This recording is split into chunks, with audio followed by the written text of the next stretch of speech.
함께 하실 하나님 말씀은 신명기 33장 8절에서 11절이 되겠습니다. 찾으셨으면 제가 받들어 읽겠습니다. 레위에 관하여는 그가 이르되 주의 둠밈과 우림이 주의 거룩한 자에게 있기 원하나이다. 주께서 그를 마사에서 시험하시고 무리바의 물들에서 그와 다투셨나이다. 그가 자기 아버지와 어머니에게 이르기를 내가 그를 보지 못하였나이다 하였으며 자기 형제들을 인정하지 아니하고 자기 자녀들을 알지 아니하였으니 그들이 주의 말씀을 지키고 주의 언약을 지켰나이다. 그들이 주의 판단의 법도를 야곱에게 가르치고 주의 율법을 이스라엘에게 가르치며 주 앞에 향을 드리고 전체로 드리는 태우는 희생물을 주의 제단 위에 드리니이다. 주여 그의 재산에 복을 주시고 그의 손의 일을 받으소서. 그를 치려고 일어나는 자들과 그를 미워하는 자들의 허리를 치사 다시 일어나지 못하게 하옵소서. 자, 이 구절들은 모세가 죽기 전에 이스라엘의 12지파를 축복하는 가운데 레위 지파에 관한 말씀입니다. 8절의 둠밈과 우림은 무슨 뜻이죠? 온전함과 빛이란 뜻입니다. 온전하게 하시며 빛을 비추시는 분이신 예수 그리스도를 예표하는 그런 물건이 되겠습니다. 재질이 무엇인지는 나와 있지 않지만 일종의 그 제비 뽑기 할 때 사용되는 물건으로 제사장이 흉패 안에 넣어서 하나님의 뜻, 옳고 그름, 가부를 판정할 때 사용했던 물건입니다. 자, 거기 보십시오. 주께서 그를 마사에서 시험하시고 무리바의 물들에서 그와 다투셨나이다. 레위 지파인 모세와 아론이 이스라엘을 이끌면서 가장 힘들었던 사건인 르비딤 생수 사건과 가데스 물 사건을 회고하는 장면입니다. 르비딤에서는 하나님의 명령대로 반석을 침으로써 물이 나와서 백성들의 불평, 불만을 잠재울 수 있었습니다. 출애굽기 17장 6절 말씀인데요. 보라, 내가 거기서 호렙에 있는 반석 위에서 내 앞에 서리니 너는 그 반석을 치라. 그 반석에서 물이 나오리니 백성이 마시리라 하시매 모세가 이스라엘의 장로들 눈앞에서 그대로 행하니라. 그래서 반석을 쳐서 물이 나옴으로써 백성들의 갈증을 해소시켜 줄 수 있었던 것입니다. 그런데 가데스에서는 그렇게 하지 않았죠? 자, 여기 잡고 민수기 20장 보십시오. 민수기 20장 1절에서 12절. 민수기 20장 1절에서 12절 말씀.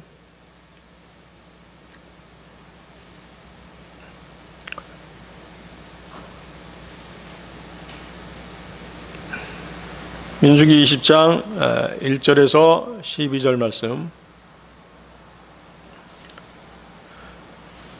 그때 첫째 달에 이스라엘 자손 곧 온 회중이 신사막에 이르러 백성이 가데스에 거하였으며 미리암이 거기서 죽어 거기 묻히니라. 회중을 위한 물이 없었으므로 그들이 함께 모여 모세와 아론을 대적하니라. 백성이 모세와 다투어 말하며 이르되 우리 형제들이 주 앞에서 죽을 때 우리도 죽었더라면 좋을 뻔하였도다. 너희가 어찌하여 주의 회중을 이 광야로 데리고 들어와 우리와 우리 짐승이 거기에서 죽게 하느냐? 너희가 어찌하여 우리를 이집트에서 나오게 하고 이 악한 곳으로 데려왔느냐? 이곳에는 씨도 없고 무화과도 없고 포도도 없고 석류도 없고 또한 마신 물도 없도다 하니라. 모세와 아론이 집회의 앞을 떠나 회중의 성막문에 이르러 얼굴을 대고 엎드리매 주의 영광이 그들에게 나타나니라. 주께서 모세에게 말씀하여 이르시되 너는 막대기를 가지고 내 형 아론과 더불어 집회를 함께 모으고 너희는 그들의 눈앞에서 반석에게 말하라. 그리하면 그것이 자기 물을 내리니 너는 그 반석에서 나오는 물을 그들에게 주어 회중과 그들의 짐승이 마시게 할지니라 하시니 모세가 그분께서 자기에게 명령하신 대로 주 앞에서 막대기를 취하니라. 모세와 아론이 반석 앞으로 회중을 함께 모으고 그가 그들에게 이르되 너희 반역자들아 이제 들으라. 우리가 너희를 위하여 이 반석에서 물을 내야만 하랴? 하고 모세가 손을 들어 그 막대기로 반석을 2번 치매 물이 풍성히 솟아나오므로 회중과 그들의 짐승이 마시니라. 주께서 모세와 아론에게 이르시되 너희가 나를 믿지 아니하고 이스라엘 자손의 눈에서 나를 거룩히 구별하지 아니하였나니 그러므로 너희는 이 회중을 내가 그들에게 준 땅으로 데리고 들어가지 못하리라 하시니라. 자, 하나님께서 뭐라고 말씀하셨어요? 반석을 치라고 말씀 안 하셨죠? 여기서는 말하라고 말씀하셨죠? 그런데 어떻게 했어요? 반석을 2번이나 쳐버렸죠? 지금 읽은 바와 같이 가데스에서는 하나님께서 반석에게 말하라고만 하였는데 모세와 아론은 백성들에게 화를 내고 하나님 말씀에 순종치 않고 감정적으로 백성에게 분노하면서 반석을 한 번도 아니고 2번이나 침으로써 하나님의 명령을 거역했던 것입니다. 또 다른 하나는 이스라엘 자손의 눈에서 나를 거룩히 구별하지 아니하였나니라는 말씀대로 모세는 백성을 가엾게 여기시고 물을 충분히 공급해 줄 수 있으신 주님을 거룩하게 구분하지 않고 자신을 드러내버린 것이죠. 자신이 뭔가를 할 수 있는 것처럼 그렇게 행동한 것이에요. 하나님께서는 또 뭐예요? 말씀으로 일하시는 분이시죠? 그 말씀의 권능을 드러내지도 않았던 것이죠. 여러분들 그런 일 있잖아요. 교회 안에서 막 다툴 때 감정적으로 얘기하잖아요. 그렇죠? 막 감정적으로 화를 내기도 하고 있는 감정을 그대로 다 표출한단 말이죠. 올바른 교제의 방법이 아니죠. 하나님의 말씀으로 하나님 말씀에 이런 말씀들이 있다. 차근차근 논리적으로 이렇게 얘기를 해야 되는데 그렇지 못한 것이에요. 강단에서 목사들도 마찬가지입니다. 막 어떤 때는 화가 나는 거예요. 그럼 참지 못하고 이제 하나님 말씀보다 뭐예요? 자기 감정을 먼저 드러내죠. 그것이 바로 뭐예요? 여기서 말씀하시는 거룩히 구별하지 않는 것이죠. 하나님을 거룩히 구별하지 않는 태도예요. 무슨 말인지 아시겠습니까? 자, 반석은 누구를 예표합니까? 주 예수님을 예표하죠? 그렇습니다. 반석을 친 것은 또 무엇을 예표하는 것이죠? 주님의 십자가 죽음을 예표하는 것이죠. 그런데 2번이나 반석을 쳤다는 것은 주님의 십자가에서의 반복적인 죽음을 상징하는 것이죠. 주님은 십자가에서 2번 달리셔서 죽으실 수 없으시죠? 그렇습니다. 주님은 십자가의 단번 속죄로 세상의 모든 죄를 깨끗하게 하셨어요. 정결케 하셨죠. 그럼에도 불구하고 모세는 아주 감정적으로 반석을 2번이나 친 것입니다. 결국 이 사건으로 인해서 모세와 아론은 어떻게 돼요? 가나안 땅에 들어가지 못하고 그 전에 죽게 된 것입니다. 아시겠습니까? 신명기 33장 9절 다시 보십시오. 다시 신명기 33장 9절로 돌아가 보세요. 처음 읽었던 신명기 33장 9절. 그가 자기 아버지와 어머니에게 이르기를 내가 그를 보지 못하였나이다 하였으며 자기 형제들을 인정하지 아니하고 자기 자녀들을 알지 아니하였으니 그들이 주의 말씀을 지키고 주의 언약을 지켰나이다. 자, 이 구절은 뭐죠? 어떤 내용일까요? 바로 아론의 금송아지 숭배 사건이죠. 아론의 금송아지 숭배 사건 때 어떻게 했어요? 레위 지파가 하나님의 뜻을 수행하기 위해서 칼을 빼들고 그들의 친척과 형제들을 살해했죠. 바로 그것이에요. 하나님에 대한 열정과 헌신을 그때 나타내 보인 것이죠. 그 말씀이 바로 신명기 33장 9절 내용인 것이에요. 이해하시겠죠? 다시 여러분들 여기 잡고 출애굽기 32장 보십니다. 출애굽기 32장 25절에서 29절. 출애굽기 32장 25절에서 29절. 출애굽기 32장 25절에서 29절. 모세가 보니 백성이 발가벗었더라. 아론이 그들로 하여금 발가벗게 하여 그들의 원수들 가운데서 수치거리가 되게 하였더라. 이에 모세가 진영의 문에 서서 이르되 누가 주의 편에 속하느냐 그는 내게로 나아오라 하니 레위의 모든 아들들이 함께 모여 그에게로 오매 그가 그들에게 이르되 주 이스라엘의 하나님께서 이같이 말씀하시느니라 각 사람이 허리에 칼을 차고 온 진영을 문에서 문으로 두루 들락날락하며 각 사람이 자기 형제를, 각 사람이 자기 동료를, 각 사람이 자기 이웃을 죽이라 하니 레위 자손이 모세의 말대로 행하매 그날 백성 중에서 3,000명 가량이 죽으니라. 모세가 이르되 각 사람은 자기 아들과 자기 형제를 쳐서 오늘 너희 자신을 주께 거룩히 구분하라. 그리하면 그분께서 이날 너희에게 복을 주시리라 하였더라. 자, 이 사건이 바로 무엇이에요? 레위 지파가 제사장 지파가 될 수 있었던 아주 결정적인 사건인 것이죠. 하나님 편에 서서 우상 숭배했던 이스라엘 백성들을 침으로써 이스라엘의 죄악을 정결케 했던 것이에요. 온 이스라엘이 금송아지를 만들어서 우상 숭배할 때 레위 지파만이 주의 편에 섰기 때문에 제사장 지파가 될 수 있었던 것이죠. 다시 10절 보십시오. 신명기 38장 33장 10절.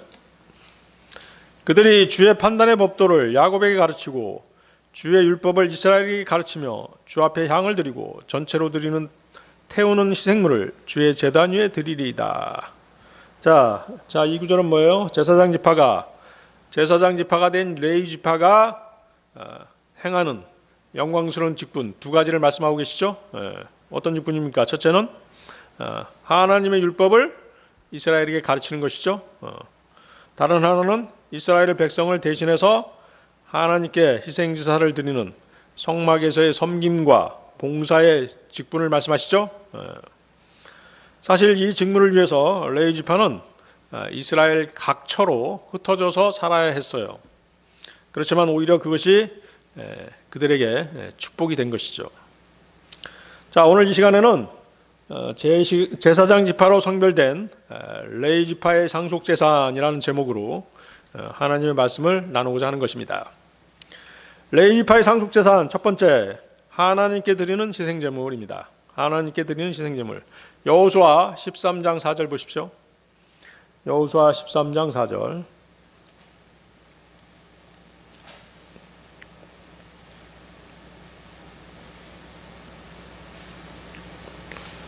자, 여호수아 13장 4절.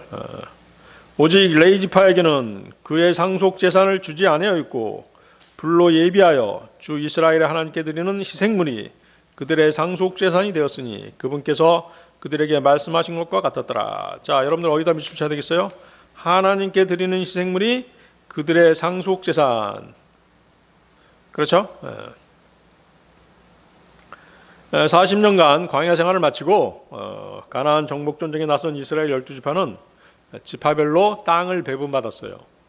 그러나 레위 지파만은 그들의 몫이 없었죠. 레위 지파 대신 장자 지파인 요셉의 두 아들 므낫세와 에프라임이 12지파에 들어가게 된 것이에요. 원래 이스라엘의 장자는 누구였죠? 르우벤이었죠. 그런데 르우벤은 아버지의 침상을 더럽힘으로써 장자권을 상실하고 말았죠. 창세기 35장 22절입니다. 이스라엘이 그 땅에 거할 때 르우벤이 가서 자기 아버지의 첩 빌하와 함께 누웠는데 이스라엘이 그것을 들었더라. 자, 이스라엘은 야곱이죠.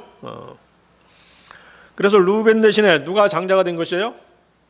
이집트에 팔려가서 총리 대신이 돼서 그렇죠. 가족들을 구한 요셉이 장자권을 이어받은 것이에요. 그런데 장자는 뭐예요? 다른 형제들에 비해서 두 몫을 가질 권리가 있죠. 그래서 요셉의 두 아들이 12지파에 들어오게 된 것이에요. 아시겠죠? 그래서 이제 가나안 땅에서 자신들의 유업을 배분받지 못한 레위 지파는 백성들이 하나님께 바치는 희생제물이 뭐가 된 것이에요? 레위 지파의 몫이 된 것이에요. 아시겠죠? 그리고 백성들에 드리는 제물, 또 백성들에게 제물들을 제사장이 드려야 되잖아요. 그렇죠? 그 일을 해야 되고 또 어떻게 돼요? 백성들에게 뭘 가르치기 위해서? 하나님의 율법을 가르치기 위해서 각 이스라엘 전역에 각 지파별로 이렇게 흩어져서 살 수밖에 없었던 것이죠. 이해하시겠죠? 그래서 그들의 생계비는 어디서 나오는 것이에요? 제단에 드려지는 희생 제물과 11조가 그들의 생활비가 된 것이에요. 신명기 18장 2절에서 5절 말씀입니다. 신명기 18장 2절에서 5절 말씀.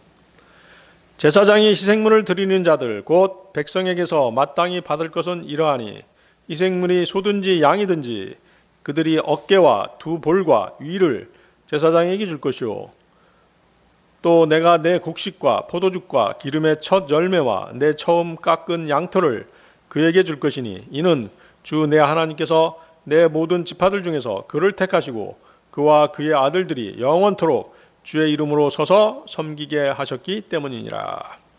자, 또 여러분들 민수기 18장 21절에서 24절 보십시오.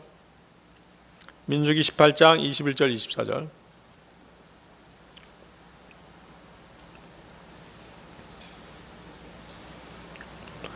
보라, 내가 네 자손이 섬기는 일, 곧 회중의 성막에서 섬기는 일로 인하여 이스라엘 안에서 모든 10분의 1을 그들에게 상속재산으로 주었느니라.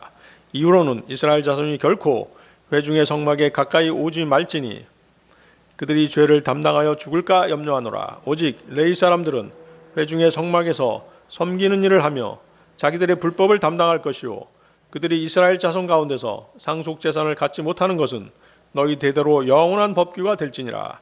그러나 이스라엘 자손의 11조 곧 그들이 주께 거제의 헌물로 드리는 것을 내가 내 사람들에게 주어 상속하게 하였나니 그러므로 내가 그들에게 말하기를 그들은 이스라엘 자손 가운데서 상속재산을 갖지 못하리라 하였노라. 자, 이스라엘 백성들은 주님께 소득의 10분의 1을 드리죠. 사실 정확하게 계산해 보면 10분의 1 그 이상을 드렸어요. 그렇지만 여기서는 이제 10분의 1만 나오고 있죠. 11조라고 하고 있으니까 주님께서는 그 11조를 레위 사람들이 주님을 섬기는 일로 인해서 그들에게 상속 재산으로 주신 것이에요. 아시겠죠? 그래서 이제 레위 사람들은 이스라엘 백성들이 드리는 11조를 가지고 생활한 것이죠. 또 11조를 다 자기 생활비로 쓴 것이 아니에요. 받은 11조 가운데 또 11조를 또 레위 사람들은 하나님께 드렸죠. 자, 이 11조는 제일 처음에 누가 먼저 시행했죠? 아브라함이 제일 먼저 시행했죠. 그렇죠? 아브라함이 이방인 제사장 멜기세덱을 만났을 때 처음 언급이 되죠. 여러분들 저기 한번 보세요. 여기 잡고 또 히브리서 보세요. 히브리서 7장 1절에서 6절 말씀. 히브리서 7장 1절에서 6절.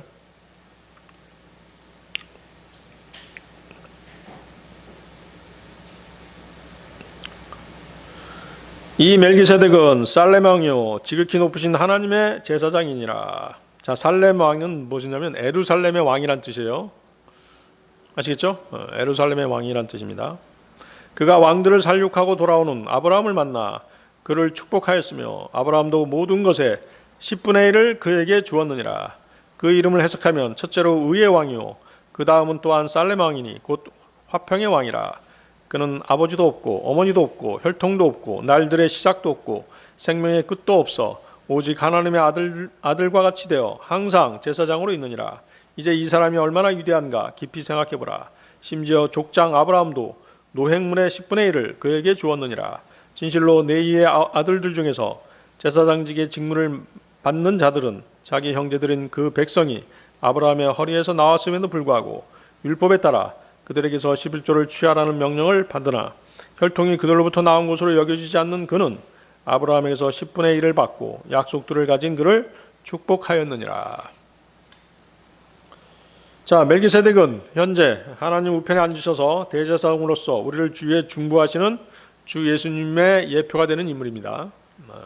아브라함은 전쟁에서 승리하고 돌아오는 중에 노획물의 10분의 1을 멜기세덱에게 줬죠. 그게 이제 11조의 그 기원이죠, 사실은. 그리고 또 누가 줬어요? 아브라함 다음으로 11조를 바친 사람은 아브라함의 손자 야곱이었죠. 아브라함의 손자 야곱도 주께 11조를 하겠다고 서원했었습니다. 창세기 28장 22절에 나오죠.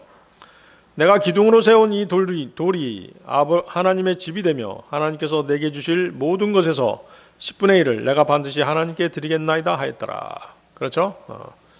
자기가 여행해서 무사히 돌아오게 하시면 10분의 1을 드리겠다라고 이렇게 서원했던 것이죠. 그래서 아브라함과 야곱이 드린 11조는 율법이 제정되기 전에 드린 것이에요. 그래서 사실은 이제 그 율법에 기록된 11조가 아니라 율법 전에도 11조를 드렸기 때문에 신약교회도 11조를 드려야 된다. 좀 이렇게 굳어져 버린 거죠, 사실은. 근데 신약 교리에는 뭐예요? 11조에 대한 말씀이 없죠. 11조에 대한 말씀이 없어요. 여러분들이 자유의지대로, 자유대로 자기 소득이 있으면 드리는 것이에요. 자유롭게 드리는 것이에요. 아시겠죠?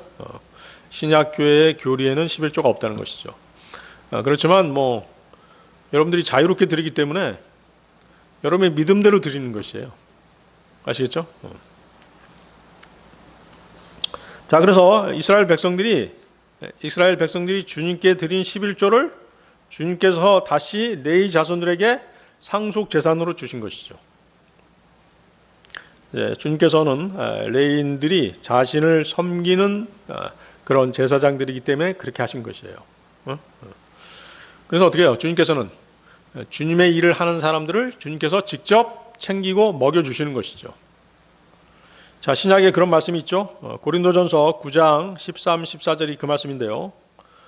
거룩한 것들에 관하여 섬기는 자들이 성전에 속한 것들로 사는 줄 너희가 모르느냐?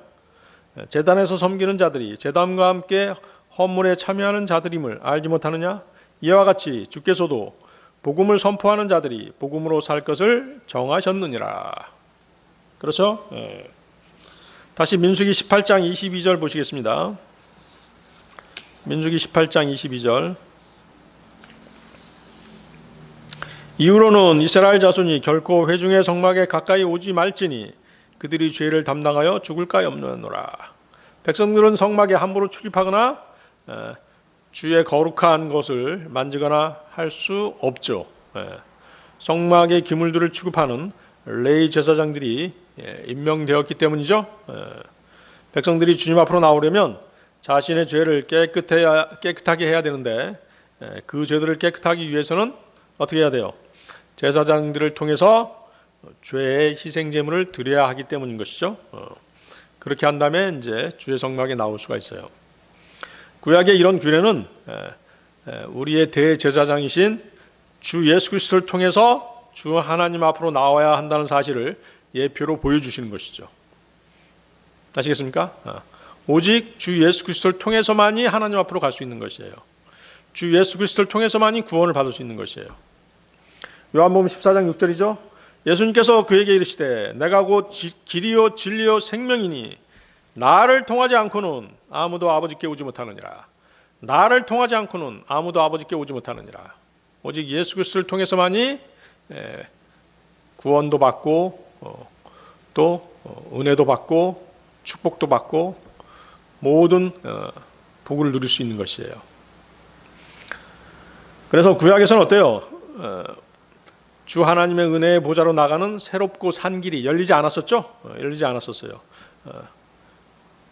주님의 몸이 십자가 위에서 찢기신 후에야 그 길이 열리게 된 것이죠. 마가복음 15장 37절 38절 말씀이죠. 예수님께서 큰 소리로 외치시고 숨을 거두시니라. 성전의 휴장이 위에서 아래까지 둘로 찢어지니라. 예수님이 숨을 거두실 때 성전의 휴장이 위에서 아래로 둘로 찢어졌어요. 그 휴장이 상징하는 게 뭐죠? 예수님의 몸이죠. 아시겠어요? 성전의 휴장은 뭐다? 예수님의 몸이에요. 그 몸이 찢어지신 것이죠. 그렇게 됨으로써 어때요? 하나님께 갈 수 있는, 지성소에 갈 수 있는 길이 열리게 된 것이에요. 그렇죠? 지성소에 갈 수 있는 길이 뭘로 막혀 있었어요? 휴장으로 가려져 있었죠? 근데 그게 찢긴 것이죠. 히브리서 10장 19, 20절입니다. 그러므로 형제들아 우리가 예수님의 피를 힘입어 새롭고 살아있는 길로 지성소에 들어갈 담대함을 얻었는데 이 길은 그분께서 우리를 위하여 휘장 곧 자기의 육체를 통해 거룩히 구분하신 것이니라. 그래서 주 예수님은 사람과 하나님 사이에 유일한 중보자, 중재자가 되시는 분이시죠. 민수기 18장 23절 다시 보십니다. 민수기 18장 23절. 오직 내 이스라엘들은 회중의 성막에서 섬기는 일을 하며 자기들의 불법을 담당할 것이요. 자, 이게 무슨 뜻일까요? 이 말씀의 뜻은 레위 제사장들이 주님께서 맡기신 일들을 감당하지 않거나 소홀히 하고 게을리할 때 그 죄와 불법을 어떻게 해야 된다? 책임져야 된다는 말씀인 것이죠. 죄와 불법을 책임진다는 것은 주님의 사역을 소홀히 할 때 어떻게 된다는 것이에요? 주님의 징계와 형벌을 받게 된다는 뜻이죠. 자, 지금 신약 시대는 어때요? 레위 제사장 제도를 하나님께서 인정하실까요? 인정하지 않으실까요? 지금은 인정하지 않으시죠. 그렇죠? 왜? 하나님의 영광이 성전을 떠나버렸잖아요. 그렇죠? 또 하나님의 영광이 머무르시는 성전도 지금 없죠. 그래요. 그래서 하나님께서는 이 교회 시대하고 이 교회 시대에서 언제까지? 대환란 때까지는 레위 제사장 제도를 인정하지 않으세요. 이스라엘이 범죄하고 성전이 파괴되면서 주 하나님의 영광이 예루살렘 성전을 떠나셨기 때문인 것이죠. 주님이 재림하시고 만왕의 왕으로 통치하시면서 천년왕국 성전, 에스겔 성전이 세워지죠. 그래요. 그렇게 되면 어때요? 그때 다시 레위 제사장 제도가 부활하는 것이에요. 다시 24절 보십니다. 민수기 18장 24절. 이스라엘 자손의 11조 곧 그들이 주께 거제 헌물로 드리는 것을 내가 내 이 사람들에게 주어 상속하게 하였나니. 자, 바로 이 말씀이죠. 이스라엘 백성들이 주께 드리는 11조는 무슨 헌물이라고 말씀하세요? 거제 헌물, 이렇게 바쳐서 드리는 헌물이에요. 주께 들어올려 바친다는 의미에서 거제 헌물이다라고 말씀하시는 것이죠. 하나님께서는 이 거제 헌물 11조를 성막에서 주님을 위해 섬기는 레위 자손들에게 주신 것이에요. 레위 사람들은 땅을 상속받지 못했죠. 그래서 땅을 상속유업으로 받는 대신에 주님으로부터 이 헌물을 받는 것입니다. 하나님께서는 레위인들이 자신들의 생계를 꾸려가기 위해 농사일이나 목축, 기타 다른 일을 하지 않더라도 신실하게 주님만을 섬길 수 있도록 충분한 보상을 해주신 것이죠. 자, 이런 사실들을 작금의 교회에 적용시켜 보면 여러분들이 내는 헌금, 성도들이 내는 헌금이나 11조, 기타 감사함은 누구한테 드리는 것이에요? 하나님께 드리는 것이죠. 그렇죠? 목사한테 내는 게 아니잖아요. 목회자들이 급여를 받는 것도 누구로부터 받는 것이에요? 하나님께로부터 받는 것이에요. 레위 제사장들하고 똑같은 것이에요. 성도들한테 받는 게 아니잖아요. 그럼에도 불구하고 일부 성도들은 어때요? 자신들이 목사를 먹여 살린다라고 이렇게 생각하는 사람들이 있잖아요. 그리고 또 교회에 불평불만이 생겨서 교회를 떠나면서 자기가 지금껏 낸 헌금이나 봉헌물을 돌려받겠다라고 이렇게 얘기하는 사람도 있잖아요.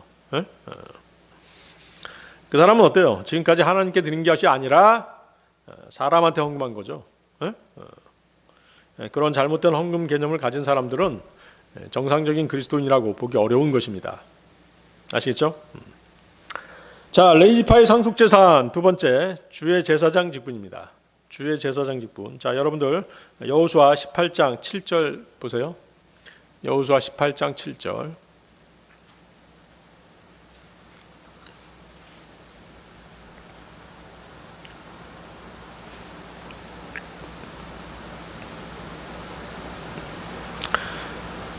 그러나 레위 사람들은 너희 가운데 몫이 없나니 주의 제사장 직분이 그들의 상속 재산이니라. 자, 어디다 밑줄 쳐야 되겠어요?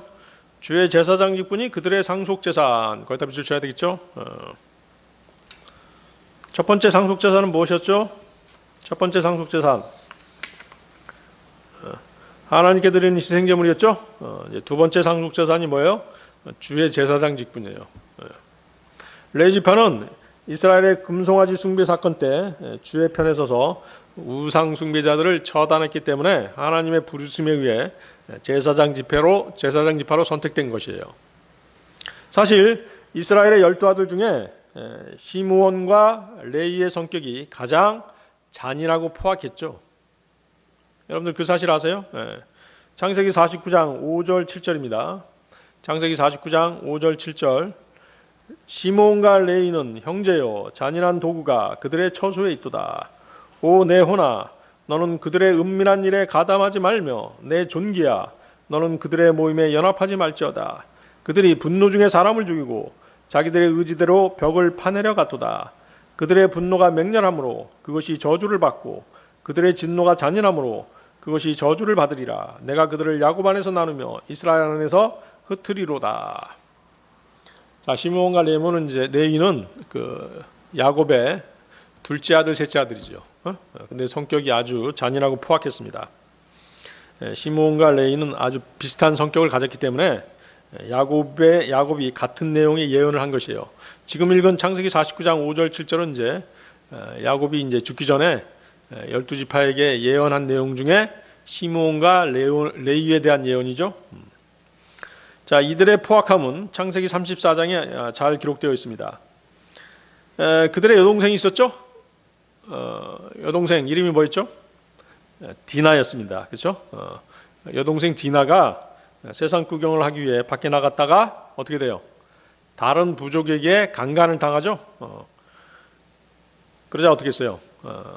강간한 남자가 속한 부족 전체를 시므온과 레위가 가가지고 완전 몰살시켜버린 것이에요. 그리고 그들의 재산을 폭력적으로 다 뺏어가지고 온 것이죠. 거기에 이제 보면 6절에 보면 뭐라고 나와 있냐면 벽을 파내려 갔도다 이런 표현이 있죠. 벽을 파내려 갔다. 이 표현이 무엇이냐면 바로 그것이에요. 재산을 폭력적으로 빼앗은 것, 이것을 이제 벽을 파내려 갔다 이렇게 표현한 것이거든요. 또 이 벽을 파내려 갔다는 것은 재산을 빼앗은 것 말고도 뭐 강간했다 이런 뜻도 들어가 있는 것이에요.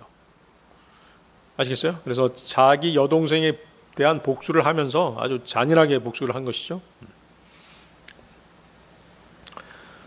그래서 이제 야곱은 죽기 전에 주님께서 주신 계시에 따라서 시므온과 레위가 흩어질 것이라고 예언을 했어요. 주님의 말씀대로 시므온 지파는 흩어져서 독자적인 유업을 갖지 못하고 유다 지파의 영역에 얹혀서 살았죠. 그리고 가장 영향력이 없는 그런 지파로 전락하고 말죠. 반면에 레위 지파도 어때요? 이스라엘 전역에 흩어져 살았죠. 그런데 레위 지파는 좀 다르죠. 흩어져 산 이유가 뭐였어요? 주님께 헌신했기 때문에 제사장 지파로서 제사장 직무를 수행하기 위해서 이스라엘 각처로 흩어져 살았던 것이죠. 자, 시므온과 레위의 차이점이 뭘까요? 시므온은 하나님께 자신을 내어드린 적이 없어요. 헌신한 적이 없는 것이죠. 하지만 레위 지파는 자신들을 하나님께 내어드려서 다른 사람들을 위해 중보하는 제사장 지파가 된 것이에요. 그래서 이제 천년왕국에서도 레위 지파는 레위 제사장 제도가 다시 부활하면 계속 제사장 지파로서 일할 수 있는 것이죠. 자, 여기서 보면 어떻게 돼요? 이렇듯 그 타고난 성품이 주님을 섬기는 일에 방해가 될 수는 있지만 주님의 일을 하지 못하는 핑계가 될 수는 없다는 것이죠. 아시겠어요? 왜냐하면 타고난 성품도 하나님께 내어드리면, 헌신하면 하나님께서 거룩하게 해주시고 주님의 의의 도구로 들어 쓰실 수 있으신 것이에요. 아시겠죠? 그래서 자기 성격을 여러분들이 잘 알잖아요. 구원받았지만 옛 본성은 없어지지 않아요. 불쑥불쑥 튀어나오잖아요. 그렇지만 그 잘못된 성격으로 인해서 주님의 일을 할 수 없느냐? 그렇지 않다는 것이죠.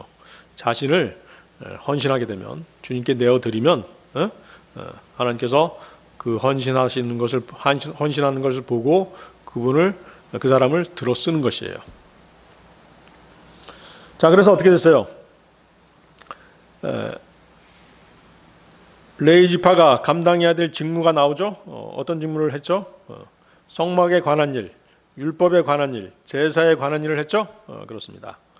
성막일을 철수하고 운반 설치하는 일을 했죠. 성소 기구들을 관리 보존했죠. 성소에서 드리는 모든 희생 제사에 관련된 사역을 담당했죠. 또 어떻게 했어요? 성소에 함부로 침입하는 사람들과 외인들에 대해서 또 경비를 또 했죠. 자, 그런데 어때요? 이런 일들을 태만히 하고 잘못하면 누가 책임져야 된다는 것이에요? 그들이 불법을 담당해야 된다는 것이에요. 고의적으로 법을 어겼든지 부주의하여 실수했든지 성소의 모든 죄에 대해서는 제사장들이 책임을 져야 하는 것입니다. 만약 그런데 이제 그 제사장들은 그렇다 치더라도 일반 레위인들도 있잖아요. 그렇죠? 다 제사장인 건 아니죠. 일반 레위인들은 제사장의 사역을 돕는 자로 세워졌죠. 레위인들은 제사장들을 도와서 성소와 제사와 경배에 대한 사역을 도와야 되는 것이죠. 성소는 하나님께서 임재하시는 장소잖아요. 성소의 지성소 안에 하나님께서 임재하시는 것이에요. 그 언약궤가 있고 하나님의 언약궤가 있고 언약궤 위에가 바로 뭐죠? 머시시트, 시은자 또는 자비석이라고 얘기하죠. 거기에 하나님께서 임재하시는 것이에요. 그래서 제사장과 레위인 외에 일반 백성이나 외부인이 접근해서 성소가 더럽혀지는 일 없도록 그렇게 관리 감독해야 되는 직분이 바로 레위 지파였던 것이죠. 자, 여러분들 민수기 18장 1절에서 7절 또 찾아보세요. 민수기 18장 1절에서 7절.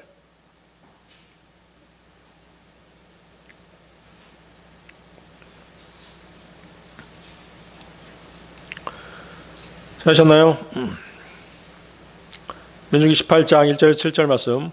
주께서 아론에게 이르시되 너와 내 아들들과 너와 함께하는 내 아버지 집은 성소의 불법을 담당할 것이요 너와 또 너와 함께하는 내 아들들은 너희의 제사장 직분의 불법을 담당할지니라. 또 너는 내 지파 곧 내 아버지 지파에 속한 내 형제들을 데려다가 너와 연합하게 하고 너를 섬기게 하려니와 오직 너와 또 너와 함께하는 내 아들들은 증거의 성막 앞에서 섬길지니라. 그들은 내 책무와 온 성막의 책무를 맡으려니와 성소의 기구들과 제단에는 가까이 가지 말지니 이것은 그들뿐만 아니라 너희 또한 죽지 아니하게 하려 함이라.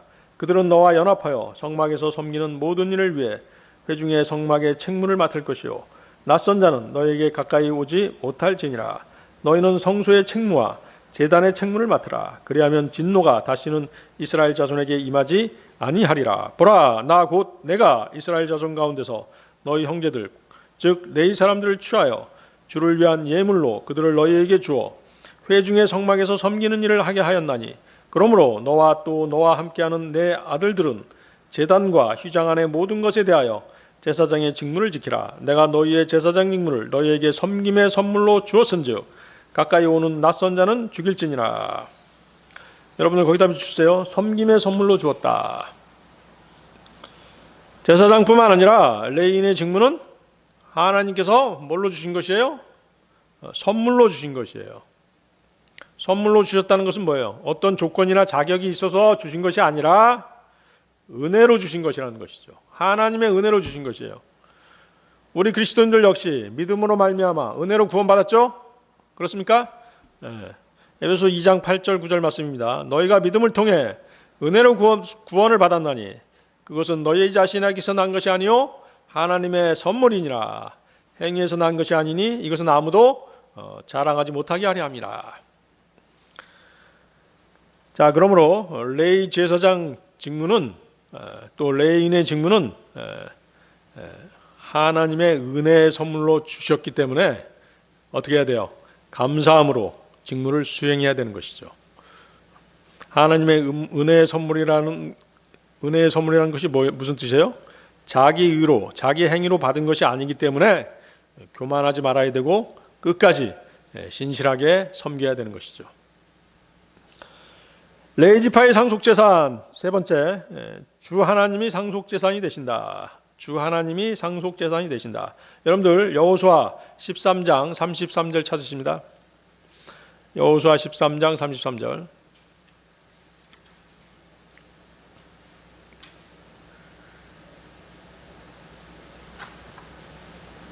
자, 첫 번째 상속재산이 무엇이었죠? 주 하나님께 드리는 희생제물. 그렇죠? 두 번째 상속재산이 무엇이었어요?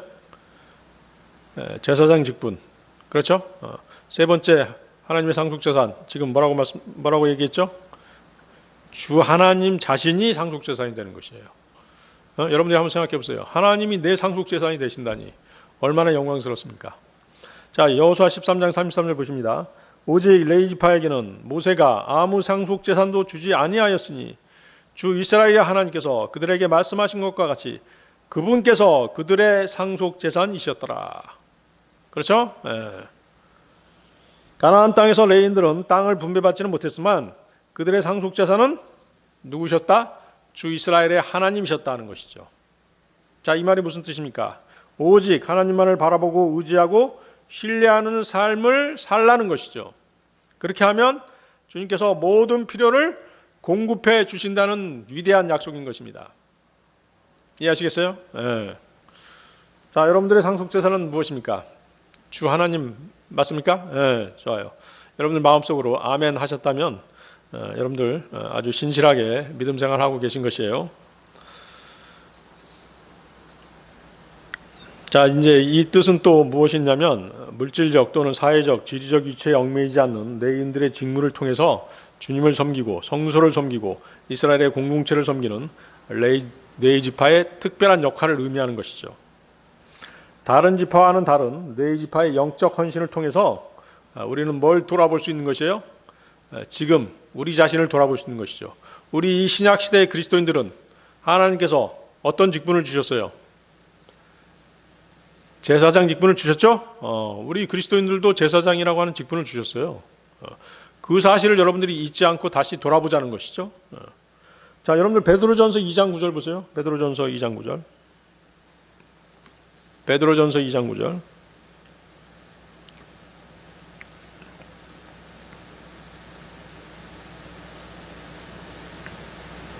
자셨나요? 그러나 너희는 선정된 세대요 왕가의 제사장이요 거룩한 민족이요 특별한 백성이니 이것은 너희를 어둠에서 불러내어 자신의 놀라운 빛으로 들어가게 하신 분에 대한 찬양을 너희가 전하게 하려 하심이라. 그렇죠? 거기 뭐가 나와 있어요? 왕가의 제사장 이런 표현 나와 있죠? 우리 그리스도인이 왕가의 제사장이라는 것이죠. 그래서 거기 보세요. 선정된 세대, 왕가의 제사장, 거룩한 민족, 특별한 백성 등과 같은 표현은 어떤 면에서는 이제 이스라엘 백성을 가리키는 것처럼 보입니다만은 누구를 가리키는 거예요? 사실은 지금의 그리스도인들을 향한 말씀인 것이죠. 이해하시겠어요?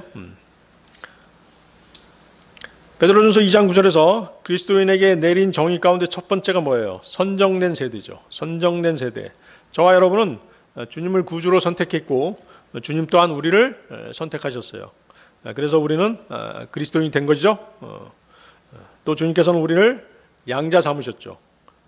하나님의 자녀가 되도록 선택하신 것이에요. 에베소서 1장 5절 6절 말씀입니다.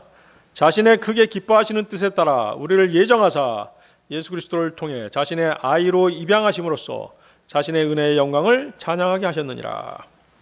또 아울러 예수 그리스도를 많은 형제 가운데서 첫 태생이 되게 하시고 우리를 그 아들의 형상과 일치하도록 우리를 선택하셨죠? 그렇습니다. 로마서 8장 29절입니다. 그분께서는 자신이 미리 아신 자들을 또한 예정하사 자신의 아들의 형상과 같은 모습이 되게 하셨나니 이것은 그분이 많은 형제들 가운데서 처음 난 자가 되게 하려 하심이니라. 그렇죠? 항상 아심이 먼저죠? 예정은 다음입니다. 자, 그래서 우리가 선정된 세대라는 거, 하나님께 선택받은 그런 세대라는 것입니다. 이 은혜 시대에 우리 그리스도인들의 위치가 바로 그것이에요. 세대, 영어로 뭐예요? 제너레이션이죠. 제너레이션. 제너레이션 할 말은 나타나는 뜻이에요. 제너레이터에서 파생된 말이죠. 그리스도인들은 누가 낳으신 거예요? 그러면 누가 낳았어요? 주님께서 낳으신 거죠. 주님께서 우리를 낳으신 것이라는 것이죠. 그래서 그리스도인은 거듭나서 새롭게 출생한 사람들이에요. 이해하시겠어요? 주님께서는 우리에게 생명을 주셨죠? 새로운 생명체로 태어나게 만드신 것이에요. 그래서 여러분 안에는 누가 있는 것이에요? 새 사람이 있는 것이에요. 새 사람. 아시겠어요? 구원받기 전의 사람은 옛사람이죠. 새 사람이 있어요. 그래서 옛사람은 어떻게 돼요? 죽었어요. 그걸 생각해요. 그걸 정확하게 매일매일 그것을 깨달을 수 있으면 여러분들은 아주 많이 성장한 그리스도인이에요. 바울 사도가 어떤 얘기 했어요? 나는 매일 죽노라 이렇게 얘기했죠. 난 죽었어. 나 옛사람은 죽었어. 이 생각을 가져야 돼요. 자, 그리스도인이라는 게 무슨 말이라고 했어요? 그리스도인. 작은 그리스도라는 거예요. 작은 그리스도. 작은 그리스도. 그러니까 우리 안에 누가 계시는 것이에요? 그리스도, 그렇죠. 그리스도께서 계시는 것이에요. 아시겠죠? 영으로 계신 것이죠. 영으로.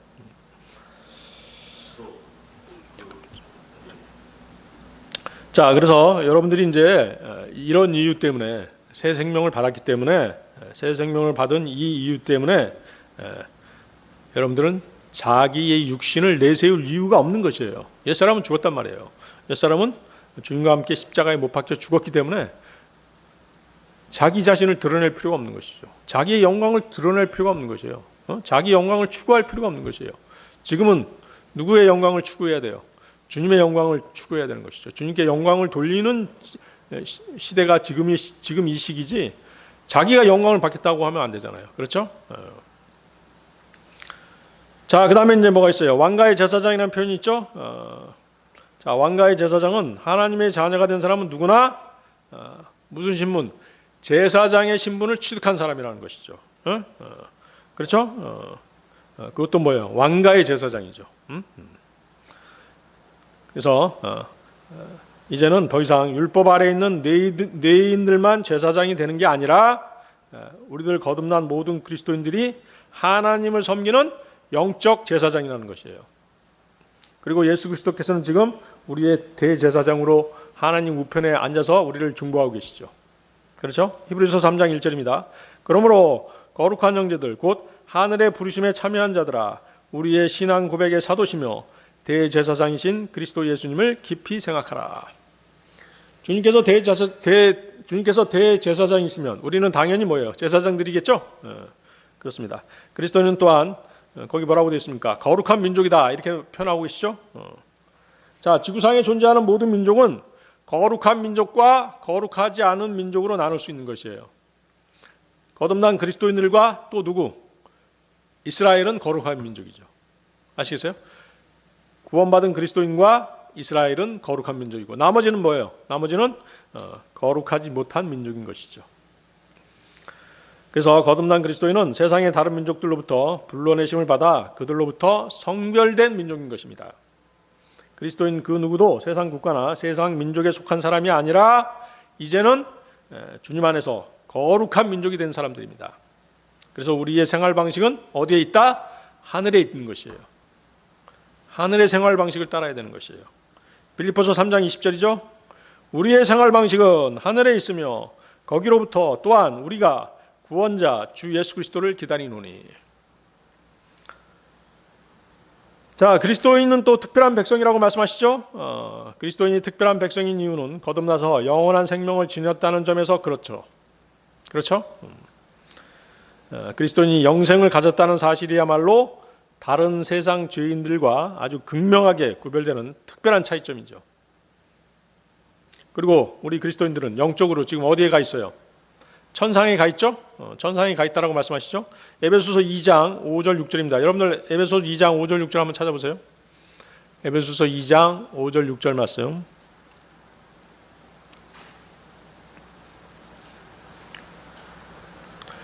심지어 우리가 죄들 가운데 죽었을 때 우리를 그리스도와 함께 살리셨고 너희가 은혜로 구원을 받았느니라. 또 함께 일으키사 그리스도 예수님 안에서 우리를 하늘의 처소들에 함께 앉히셨으니. 자, 예수님 안에서 거기다 주셔야죠. 자, 우리가 하늘의 처소에 있는 이유죠. 지금 우리 몸은 지금 땅에 있지만 성경에서 뭐라고 말씀하세요? 예수님 안에서 우리를 하늘의 처소들에 함께 앉히셨다고 말씀하시잖아요. 이게 가능한 이유가 뭐예요? 우리가 누구 안에 있기 때문에? 예수님 안에 있기 때문에 그게 가능한 것이에요. 아시겠죠? 예수님이 지체지 않습니까? 예수님이 셋째 하늘에 계시니까 우리도 셋째 안에 있는 것이나 마찬가지예요. 이해하시겠죠? 아울러 그리스도인은 하늘나라 시민권을 가지고 있죠? 그리고 주님이 다시 오실 때 우리는 휴거가 되죠. 대환란 전에 휴거가 되죠. 그리고 썩지 않는 주님과 같은 새 몸을 입죠. 또 그리스도의 심판석에서 상을 받죠. 또 주님의 신부로서 하늘에서 혼인식을 갖게 되죠. 계시록 19장 7절입니다. 우리가 즐거워하고 기뻐하며 그분께 존귀를 돌릴지니 어린 양의 혼인식이 이르렀고 그분의 아내가 자신을 예비하였도다. 또 어떤 일이 있습니까? 이거 외에도 천년왕국에서 주님과 함께 통치하게 되죠. 또 어떤 일이 있어요? 백보자 심판에서 주님과 함께 산자와 죽은 자를 심판하죠. 이런 일련의 사실들이 모두 그리스도인들이 특별한 백성임을 말해주는 증거인 것이에요. 따라서 그리스도인들은 세상에 사는 동안 하나님의 백성으로서 특별히 성별된 삶을 살아야 되는 것입니다. 하나님의 자녀가 세상 사람들과 같다면 그는 빛과 소금의 역할을 하지 못하는 사람인 것이죠. 그런 그리스도인은 하나님의 명성에 누를 끼치는 것이고 그분을 욕되게 하는 것입니다. 다른 그리스도인들을 부끄럽게 하는 것이죠. 그리스도인의 이러한 특별한 신분과 관련해서 잊지 말아야 할 것은 이런 모든 일들이 그리스도 안에서 예수 그리스도 안에서 이미 법적으로 확정된 사실이라는 것이죠. 아시겠습니까?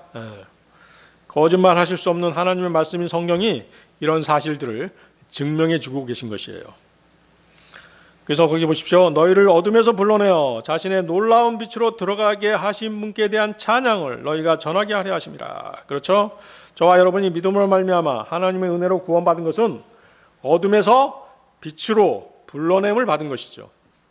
하나님께서는 우리를 빛으로 불러내신 이유가 뭐냐면 우리를 구원하신 하나님의 덕을 세상에 선포하기 위해서라고 말씀하시잖아요. 그리고 이러한 하나님의 위대하심을 찬양을 통해서 세상 사람들에게 들려주시라는 것입니다. 들려주라는 것입니다. 시편 56편 10절입니다. 하나님 안에서 내가 그분의 말씀을 찬양하리니 곧 주 안에서 내가 그분의 말씀을 찬양하리라. 시편 79편 13절 주의 백성이요 주의 초장의 양들인 우리가 영원히 주께 감사를 드리며 주께 대한 찬양을 모든 세대에 전하리이다. 자, 여러분들도 그렇게 해야 되겠죠? 그리스도인은 자신의 놀라운 빛으로 들어가게 하신 분께 대한 찬양을 항상 할 수 있어야 돼요. 또 그렇게 찬양을 할 때 왜 어떤 이유로 자신이 하나님을 그렇게 찬양하는지 하나님의 어떤 점을 찬양하고 있는지를 사람들에게 간증할 수 있어야 되는 것이죠. 그리고 하나님께서는 찬양받기에 합당하신 분이심을 사람들에게 가르쳐 주어야 하는 것입니다. 바로 이런 연유로 하나님께서는 우리를 불러내신 것이에요. 자, 오늘 설교의 결론입니다. 여러분들 히브리서 7장 23절에서 28절 찾으십시오.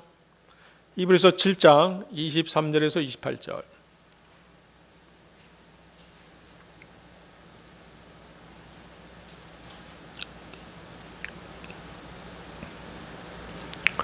자, 히브리서 7장 23절 28절 찾으셨으면 받들어 읽습니다.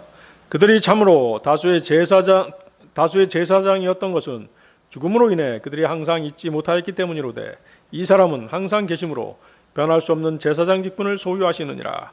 그러므로 그분께서 항상 살아계셔서 그들을 위해 중보하심을 보건대 그분은 또한 자기를 통하여 하나님께 나오는 자들을 끝까지 구원하실 수 있느니라. 이러한 대제사장께서는 우리에게 합당한 분이셨으니 곧 그분은 거룩하시고 해가 없으시고 더러움이 없으시고 죄인들로부터 분리되시고 하늘들보다 더 높이 되셨느니라. 그분께서는 저 제사장들과 같이 먼저 자기의 죄들로 인하여 날마다 희생물을 드리고 그 다음에 백성의 죄들로 인하여 희생물을 드릴 필요가 없으시니 이는 그분께서 친히 자신을 드리실 때 이 일을 단 한 번에 행하셨기 때문이라. 율법은 연약함을 가진 사람들을 대제사장들로 삼거니와 율법이 있은 뒤에 하신 맹세의 말씀은 영원 무궁토록 거룩히 구분된 아들을 대제사장으로 삼느니라. 구약의 대제사장들은 어때요? 구약의 제사장들은 죄와 흠이 있는 인간들이었죠. 레위 제사장들은 죄와 흠이 있는 인간들이었어요. 또한 육체적인 죽음 때문에 직무를 계속할 수 없죠. 계속 제사장이 바뀌잖아요.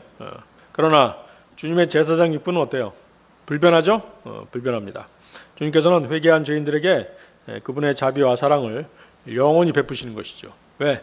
제사장 직분이 영원하기 때문에. 거기 25절 보십시오. 히브리서 7장 25절.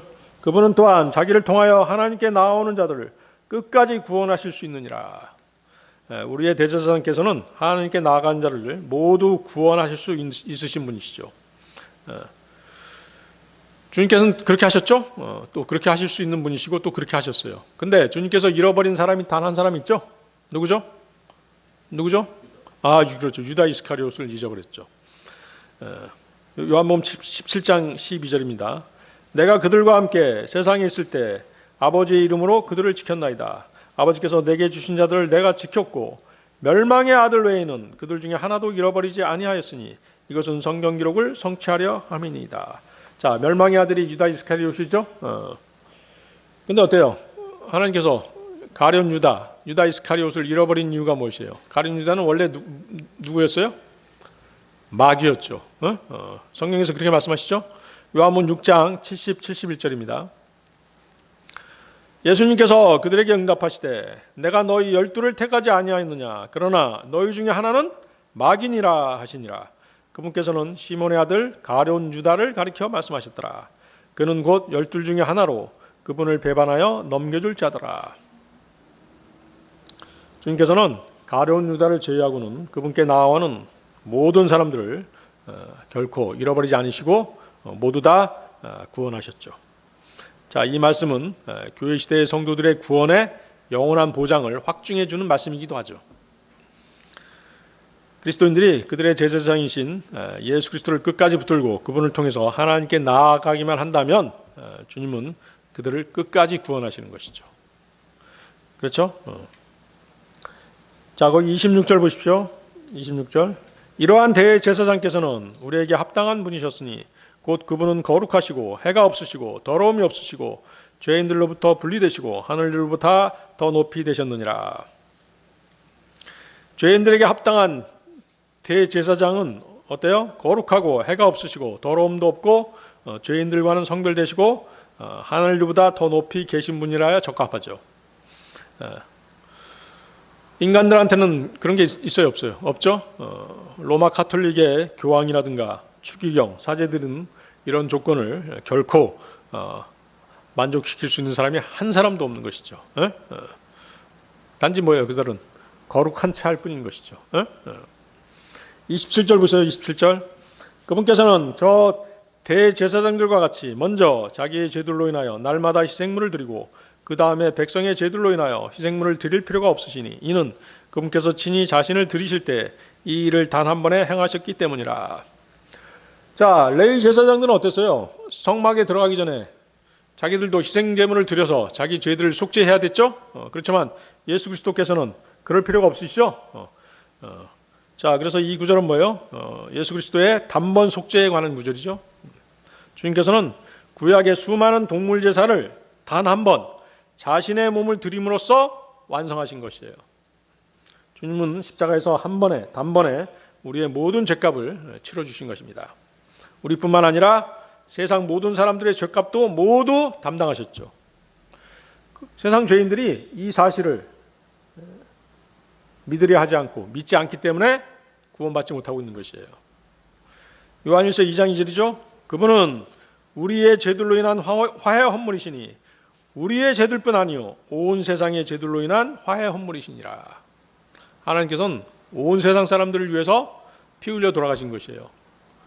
그렇지만 세상 사람들이 이것을 어떻게 해야 되는 것이에요? 믿어야 되는 것이죠. 나 믿겠습니다. 나 지옥 가기 싫습니다. 믿겠습니다. 그래야지 구원받는 것이에요. 믿지 않기 때문에, 거부하기 때문에 구원을 받지 못하고 있는 것이죠. 자, 계속해서 28절 보십시오. 율법은 연약함을 가진 사람들을 대제사장들로 삼거니와 율법이 이순 뒤에 하신 맹세의 말씀은 영원 무궁토록 거룩히 구분된 아들을 대제사장으로 삼느니라. 자, 레위 제사장들은 율법 안에서 직분을 받았죠. 근데 주님은 언제 직분을 받으셨어요? 율법 이후에 직분을 받으셨죠. 그렇죠? 인간은 육신의 연약함 때문에 율법을 다 지킬 수 없죠. 레위 제사장들도 마찬가지예요. 그렇지만 주님은 어때요? 이 세상에서 율법을 온전히 다 지키신 분은 누구 한 분뿐이세요? 주 예수 그리스도 한 분뿐이시죠? 시편 110편 4절입니다. 주께서 맹세하셨고 또 뜻을 돌이키지 아니하시리라. 이르시기를 너는 멜기세덱의 계통에 따른 영원한 제사장이라 하셨도다. 따라서 이런 사실들을 통해서 우리는 예수 그리스도께서는 인간 제사장들보다 훨씬 우월하시다는 것을 알 수가 있는 것입니다. 레위 제사장들은 연약한 사람들에 불과하기 때문에 율법을 온전히 지키지 못할 뿐더러 영원히 직무를 수행하지 못하는 것입니다. 그러나 그리스도께서는 영원한 생명을 지니신 하나님의 아들이세요. 그래서 그분은 영원히 섬기십니다. 레위 제사장들은 율법에 의해서 제사장이 됐어요. 그러나 예수 그리스도께서는 하나님의 맹세의 말씀으로 말미암아 대제사장이 되었다라고 그렇게 말씀하시죠. 하나님의 변함없는 약속, 거짓말하실 수 없는 하나님의 맹세에 의해서 대제사장이 되신 분이세요. 뿐만 아니라 주님께서는 우리를 또한 제사장으로 삼아주셨죠. 구원받은 모든 사람은 주님 앞에서 거룩한 제사장인 것이에요. 여러분들 마지막으로 베드로전서 2장 5절 한번 보십니다. 베드로전서 2장 5절. 베드로전서 2장 5절. 너희도 살아있는 돌들로서 영적 집으로 건축되고 예수 그리스도를 통해 하나님께서 받으실 만한 영적 희생물을 드리는 거룩한 제사장이 되었도다. 자, 이 직무를 수행하는 사람은 오직 주 하나님이 자신의 상속 유업이라고 믿는 그리스도인들인 것이에요. 영적 제사장이 된 그리스도인들은 오직 그분께 모든 것을 맡기고 신뢰하고 그분만을 바라보고 사는 사람들이에요. 이것이 바로 뭐예요? 주님이 상속 제사인 그리스도인들인 것이죠. 다 같이 기도하시겠습니다.